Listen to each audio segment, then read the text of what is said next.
شوہر یوں تو پیشے کے لحاظ سے وکیل تھے، لیکن سب لوگ انہیں انسانیت نواز اور غریب نواز کہتے تھے۔ ان کے مقابلے میں میں پوہر اور کم عقل اور بے زبان مشہور تھی، لیکن یہ اللہ کی مرضی، انہوں نے ہم دونوں کی جوڑی بنا دی۔ تاہم برسوں ہماری ازدواجی زندگی کامیاب رہی اور یہ رشتہ کسی طور بھی بے جوڑ نہیں رہا۔ اس دوران میری زندگی میں 2 بار طوفان آیا۔ اللہ کا شکر ہے جس شدت سے آیا تھا اسی طرح ٹل بھی گیا، کیونکہ میرے 4 بچے تھے اور مجھے ان کو ان کے والد کے سائے میں پالنا تھا۔ تب ہی میرے پایۂ استقلال کو جنبش نہ آئی۔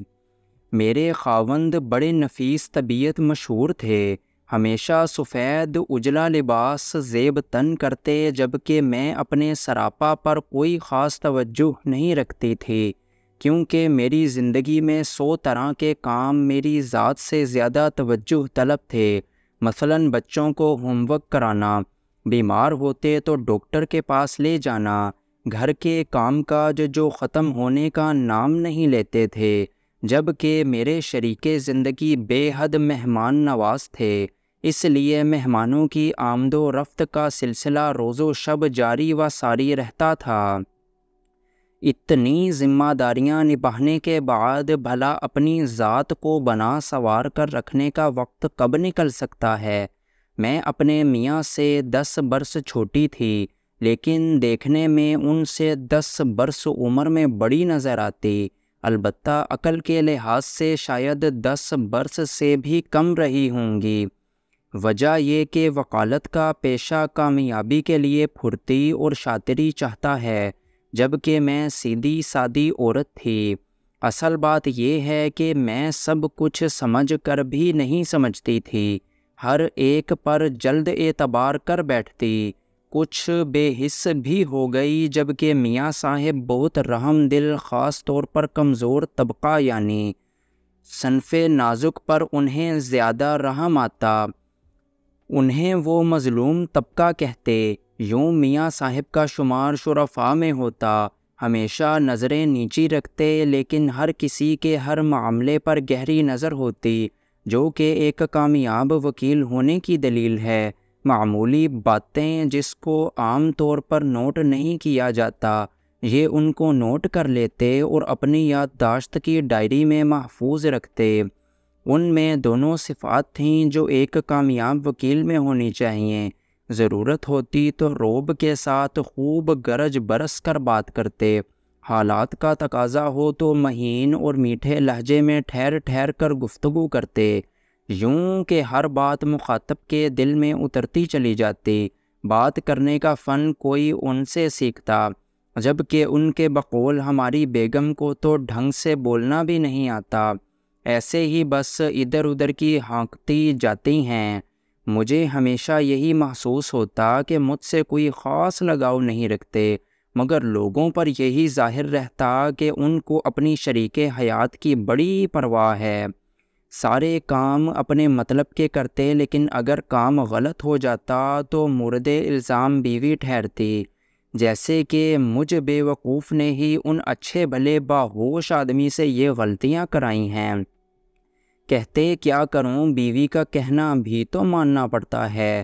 لوگ سمجھتے ہیں کہ بے وقوف بیوی نے اچھے بھلے مرد کا جینا دو بھر کر رکھا، اور تو اور میرے میکے والے بھی اکثر مجھے مشکوک نظروں سے دیکھتے اور میاں صاحب کی طرفداری کرنے لگتے، تب میرا دل بہت برا ہو جاتا۔